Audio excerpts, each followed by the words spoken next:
Hi. మంచి మాట video చూస్తున్న వారందరికీ నా అభివందనాలు. థ్యాంక్స్.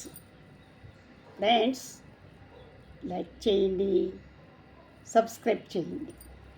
దానివలన మరిన్ని వీడియోలు నేను చేయడానికి నాకు అవకాశం మీరు కల్పించిన వారు అవుతారు. ఓకేనా? మరి ఈరోజు ఒక మంచి మాట ఏం చెప్పుకుందామంటే, కోపాన్ని జయించటం ఎలా? అవునండి. కోపాన్ని జయించటం ఎలా?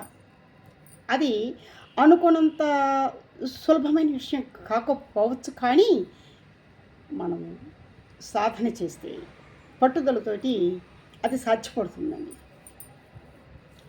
తన కోపమే తన శత్రువులు అన్నారు. మీరు వినే ఉంటారు.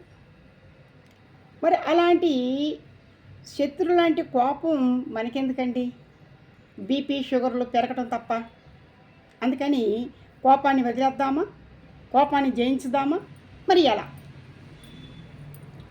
మనము ఓర్పుతో ఉండాలి. అందుకు సహనం కావాలి. క్షమించటం అలవర్చుకోవాలి. క్షమించటం అలవర్చుకుంటే ప్రేమించటం మనకి చేతనవుతుంది. ఓర్పు, సహనం, క్షమ, ప్రేమించడం. తద్వారా అలా ప్రేమించడం ద్వారా మన బంధుత్వం మరి తద్వారా బంధుత్వాలు నిలబడతాయి.